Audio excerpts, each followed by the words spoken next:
하나님 말씀 사도행전 17장 19절에서 34절 말씀을 보시겠습니다.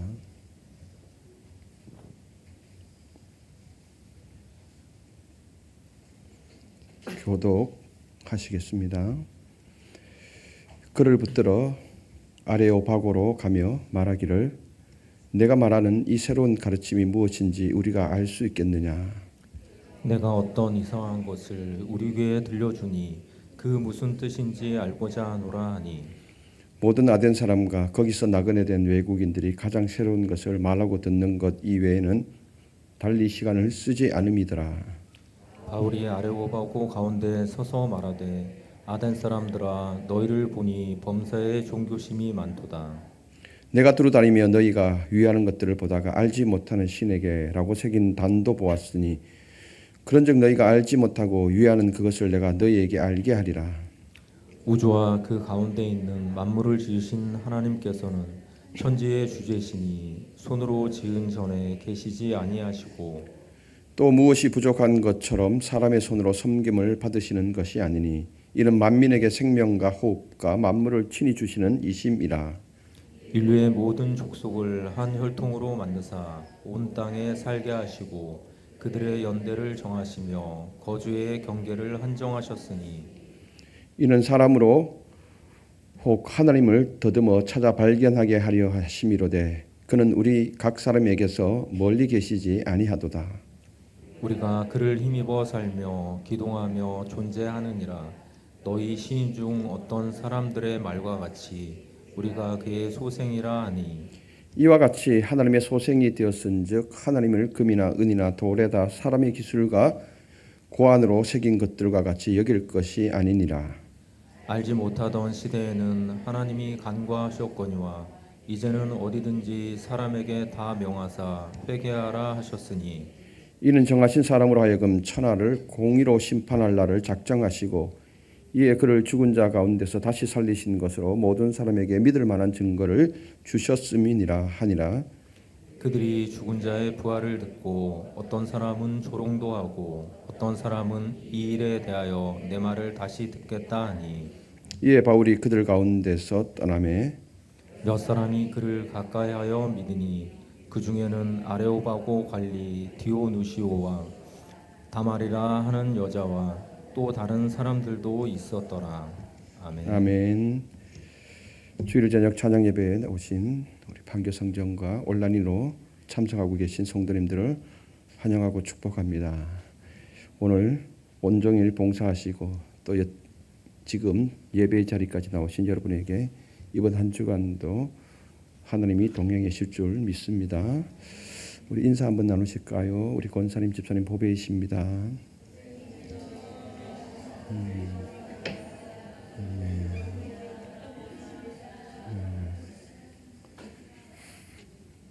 우리가 우리 언어 생활을 잘 해야 돼요.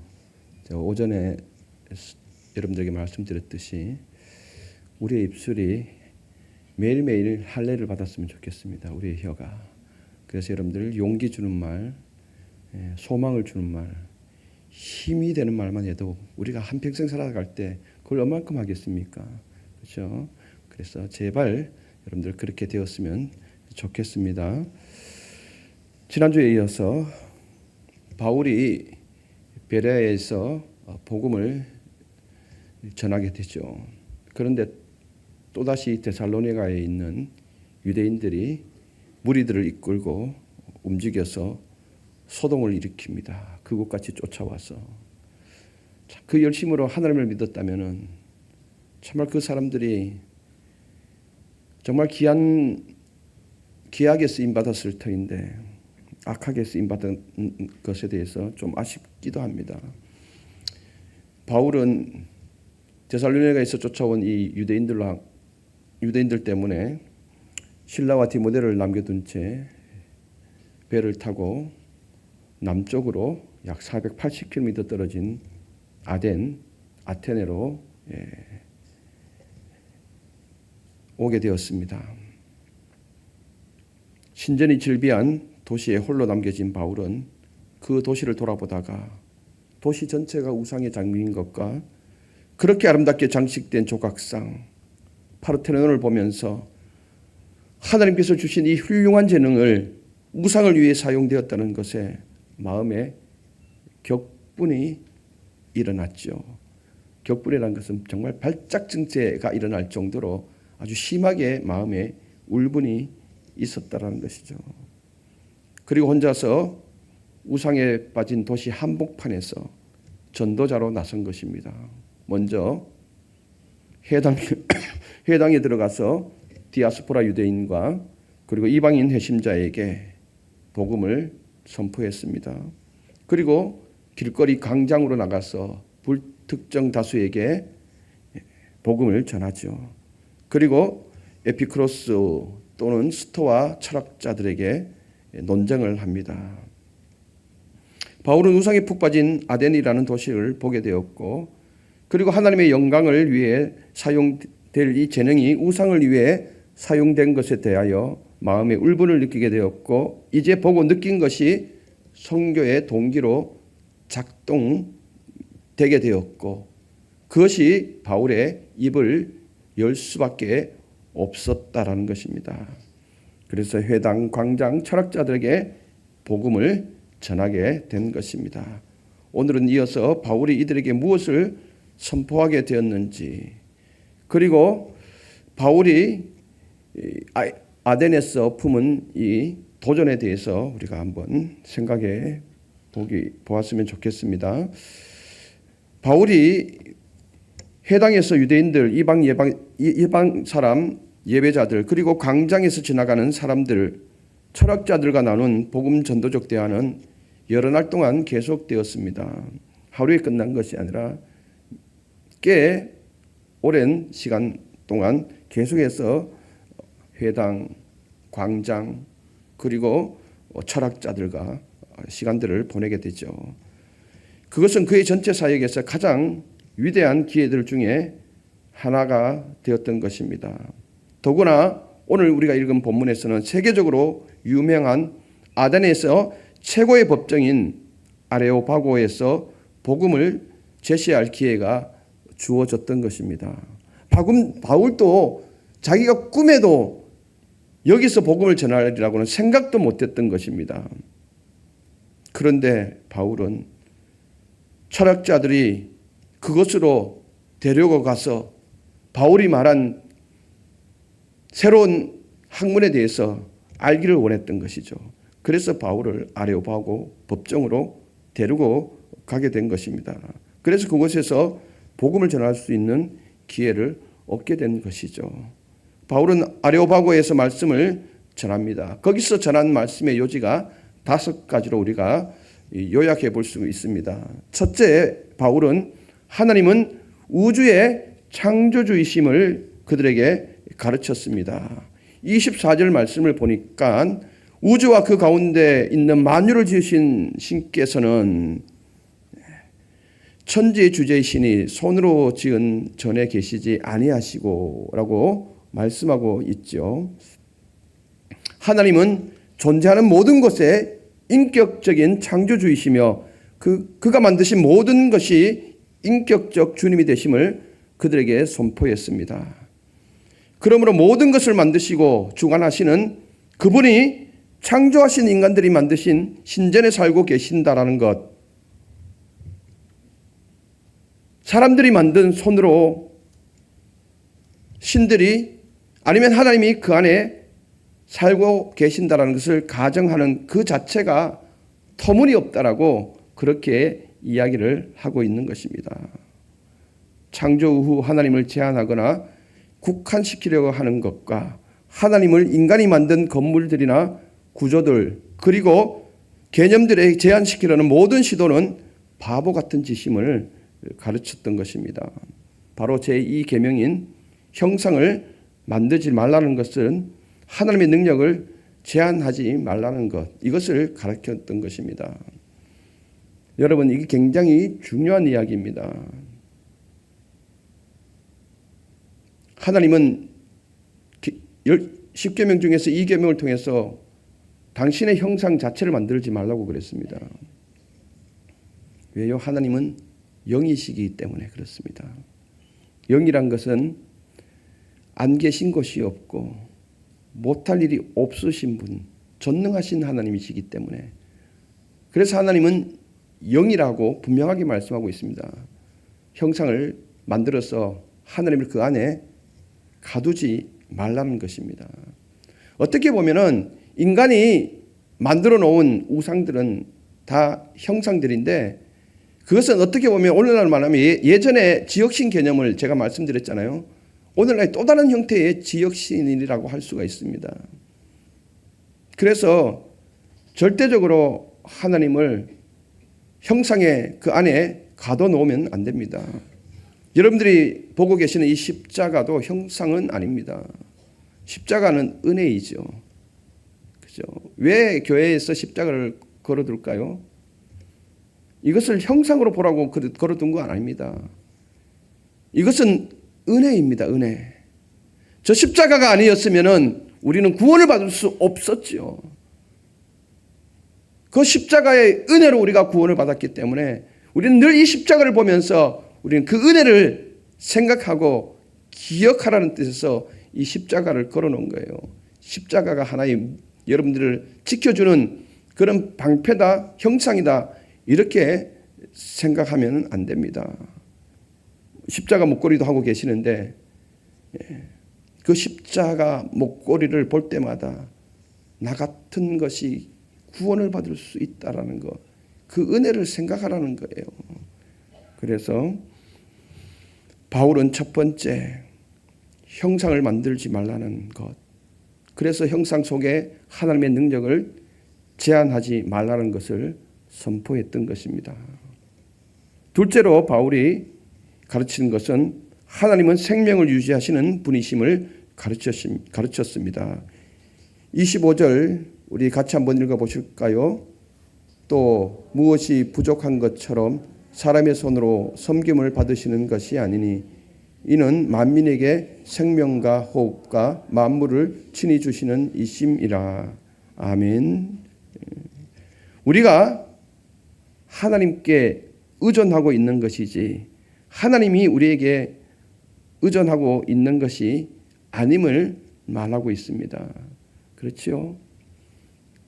오늘 또 하나님께서 우리에게 생명과 호흡을 주지 않는다면 우리는 이 자리에서 그냥 아무것도 할 수 없는 그대로 사망으로 들어갈 수밖에 없는 존재 아닙니까? 그래서 우리가 하나님을 의존하는 것이지 하나님이 우리에게 의존하고 있는 것이 아님을 분명하게 밝혔습니다. 그때 당시에 신 개념이 그렇거든요.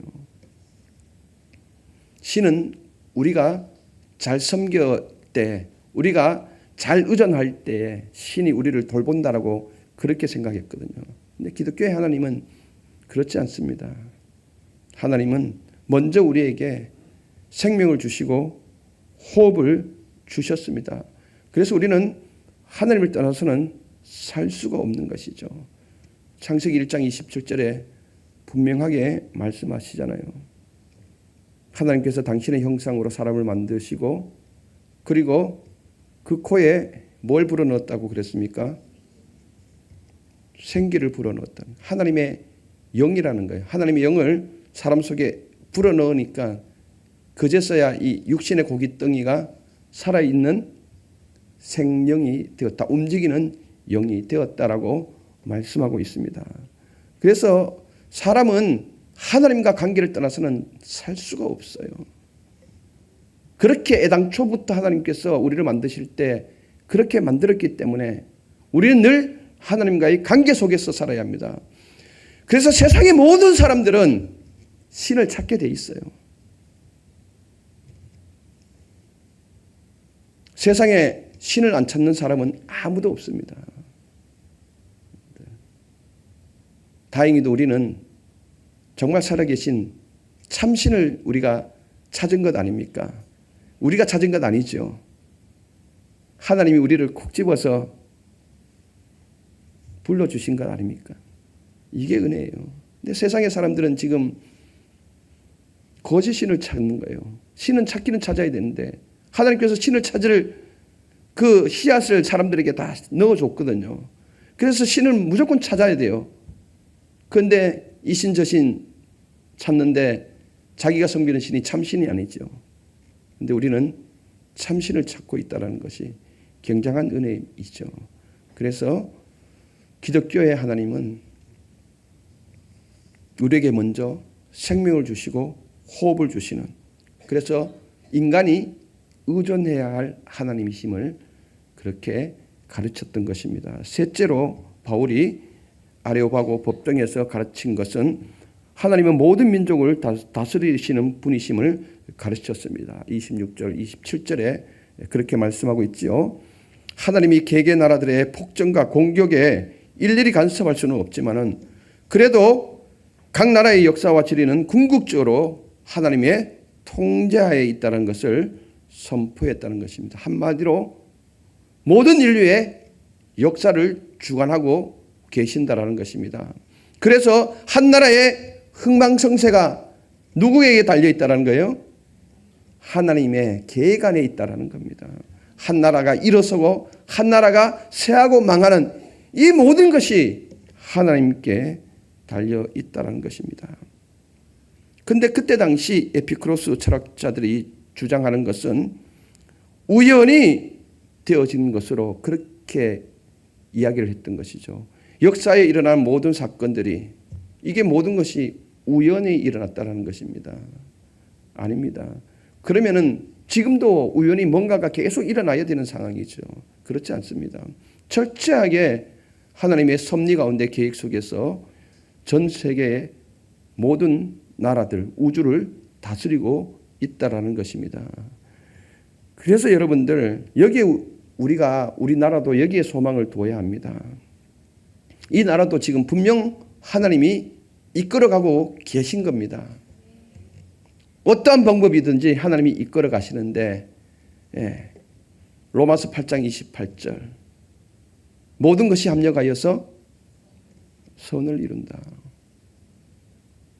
하나님을 사랑하는 자, 그 뜻대로 부르심을 입은 자들에게는 모든 것이 합력하여, 여기서 모든 것은 아픔일 수도 있고 혼란일 수도 있고 기쁨일 수도 있고 감사일 수도 있고, 이런 모든 가정이 서로 잘 짜맞춰줘서 결국에는 선으로 이끌어 가신다.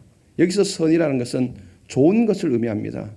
가장 좋은 것이 뭡니까? 여러분들 삶에서 돈이에요? 여러분들 삶에서 가장 좋은 게 뭐예요? 구원 아닙니까? 이것보다 좋은 건 없잖아요.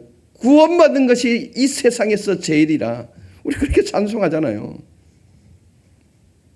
결국에는 우리의 아픔도, 우리의 기쁨도, 우리의 감사도, 우리의 고난도, 이런 모든 문제가 얽히고 설켜서 결국 이것이 잘 맞춰져서 하나님이 구원으로 이끌어 가신다는 것입니다. 그래서 고난에는 모든 뜻이 담겨져 있는 거예요. 뜻이 담겨져 있고 또 좋은 일에도 모든 뜻이 담겨져 있습니다. 그래서 우리나라가 지금 이러한 어려운 현실 속에 있는 것도 다 하나님의 계획 안에 있다. 하나님께서 반드시 선한 쪽으로 우리나라를 이끌어 가신다. 이것이 희망입니다. 정치인이 뭐 어떻게 하든 대통령이 어떻게 되든 이게 문제가 되는 게 아닙니다. 우리가 이것을 믿고 기도하다 보면은 하나님께서 그렇게 이끌어 간다는 것입니다. 바울은 바로 아레오파고 법정에서 하나님의 모든 민족을 다스리는 분이심을, 통치하시는 분을, 전 우주 세계를 이끌어 가시는 분이심을 선포했던 것입니다. 넷째로 바울이 그 법정에서 가르친 것은 하나님은 인간의 아버지이심을 가르쳤습니다. 온 인류 만물의 아버지이심을 가르쳤던 것이죠. 28절 29절 말씀 우리 한번 같이 읽어보실까요? 기동하며 존재하느니라. 너희 시인 중 어떤 사람들의 말과 같이 우리가 그의 소생이라 하니 이와 같이 하나님의 소생이 되었은즉 하나님을 금이나 은이나 돌에다 사람의 기술과 고안으로 새긴 것들과 같이 여길 것이 아니니라. 아멘. 사도 바울이 학문이 있기 때문에 지금 철학자들 앞에서 지금 이야기를 지금 설파하고 있는 거 아닙니까? 그러니까 바울이 알고 있는 어느 철학자의 유명한 말을 지금 따서 와서 그들에게 지금 이야기를 하고 있는 것입니다.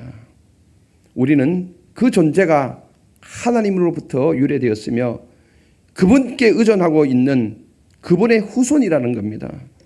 그래서 하나님을 인간의 상상력과 기술에 의해서 만들어지는 금이나 은이나 돌로 생각하는 것은 매우 어리석다라는 것입니다. 하나님이 이 우주 온 만물의 아버지시기 때문에 인간들이 만드는 이 돌이나 어떤 기술이나 조형물이나 그걸로 생각하는 것은 어리석다는 것입니다. 왜? 세상에 존재하는 우상들은 다 어디에서부터 출처가 되어졌습니까? 사람의 손에서 나온 거 아닙니까? 사람이 다 만든 거 아닙니까? 조각상들, 그게 다 사람의 손에 의해서 만들어진 것 아닙니까? 사람의 생각에 의해서 만들어진 것 아닙니까? 근데 하나님은 온 우주의 아버지시라는 겁니다. 그러면은 모든 만물이 아버지께로부터 왔다는 거죠. 그러니까 차원이 다르다는 거예요.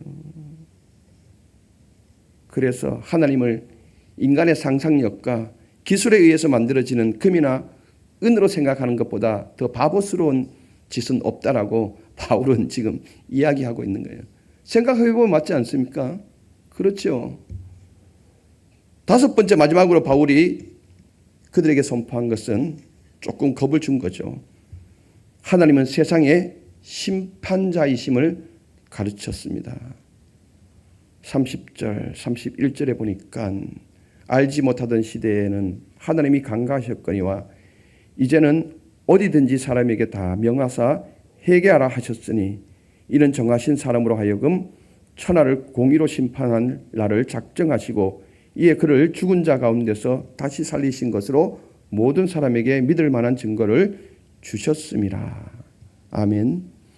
하나님께서는 심판을 그의 아들 예수 그리스도에게 맡기셨다는 겁니다. 저를 죽은 자 가운데 다시 살리심으로 모든 사람에게 예수님이 옳았다라는 것을 입증하셨습니다. 그리고 주와 심판자로서 선포되었음을 그들에게 가르칩니다. 그러므로 모든 민족은 아담으로부터 창조되었다는 것과 마지막 아담인 예수 그리스도를 통해서 모든 민족은 심판을 받을 것임을 전했습니다. 이것이 바울이 보고 느끼게 되어졌고 그리고 그 느낌을 통해서 바울은 말하게 되어졌고 이제 아레바우 법정에서 이 다섯 가지를 그들에게 가르친 것입니다. 우리는 여기서 바울이 아데네에서의 도전을 한번 생각해 보아야 합니다. 그리고 우리는 이 시대 상황 가운데서 어떠한 도전으로 나가야 할지 고민해 보아야 합니다. 아레바우 연설은 바울의 메시지의 포괄성을 보여주었습니다.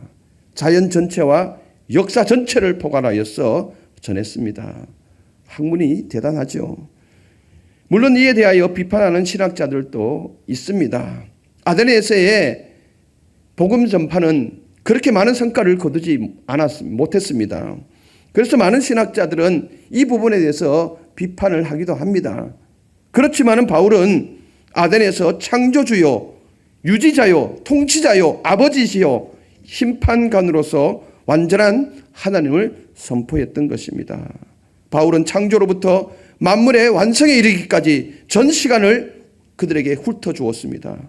그는 만물의 처음과 끝으로서뿐만 아니라 하나님 덕분에 우리가 존재하게 되었으며 우리가 반드시 그분께 책임져야 하는 분으로서 하나님의 위대하심을 강조했던 것입니다. 바울은 인간들이 이미 자연 계시 혹은 일반 계시에 의해서 이런 것들을 알고 있다라고 지적합니다. 그렇기 때문에 그들의 무지와 우상 숭배는 변명의 여지가 없다라는 것입니다. 특별 계시는 예수 그리스도를 이 땅에 보내주심으로 말미암아서 하나님 당신을 계시한 것이죠. 일반 계시, 자연 계시는 우리가 자연 만물이 돌아가는 이 섭리를 통해서 우리가 하나님이 살아계신다는 것을 느낄 수 있다는 겁니다. 그걸 말하는 거죠. 그래서 바울은 너무 늦기 전에 회개하라고 대단히 엄숙하게 그들에게 요청했던 것입니다. 많은 사람들이 이 복음을 거부하는 이유가 뭘까요? 오늘날 우리가 전하는 이 복음을 받아들이지 못하는 이유가 뭘까요? 우리가 제시하는 복음을 잘못된 것이라고 인식하기 때문이 아니라 하찮은 것으로 인식하기 때문에 복음을 거부하고 있다는 것입니다. 시답지 않게 여긴다는 거예요. 가장 핵심이고 가장 중요한 건데, 제가 늘 이야기하잖아요. 죽어보면 아는데, 장례식 몇 번만 다녀보면은 분명하게 우리가 이것을 알 수 있는데, 근데 사람들은 복음이 잘못된 것이라기보다는 너무나 하찮게 여기기 때문에 아예 거들떠 보지도 않는 거예요. 그러다가 하다가 그냥 지옥으로 향할 수밖에 없는 거죠. 그러나 인상적인 것은 아덴에서의 바울의 메시지가 지닌 포괄성뿐만 아니라 또한 그의 시원하고 힘있는 동기입니다. 우리는 이것을 우리의 도전으로 받아들여야 합니다. 왜 오늘날에 커다란 필요가 있고 기회들이 있음에도 불구하고 교회는 태평스럽게 침묵을 지키고 있으며 수많은 그리스도인들은 기먹고 벙어리가 되고 있는 것일까요? 한번 깊이 고민해 보십시다.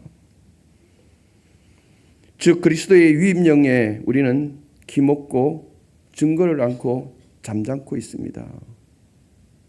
우리 주님께서는 승천하시기 전에 우리에게 대위임령을 선포하셨습니다. 마태복음 28장 19절 20절, 너무나도 잘 아는 구절 아닙니까? 한번 외워보실까요? 그러므로 너희는 가서 모든 민족을 제자 삼아 아버지와 아들과 성령의 이름으로 세례를 베풀고 내가 너희에게 분부한 모든 것을 가르쳐 지키게 하라. 보라, 세상 끝날까지 내가 너희와 함께 있으리라. 이게 예수님의 대위임령 아닙니까?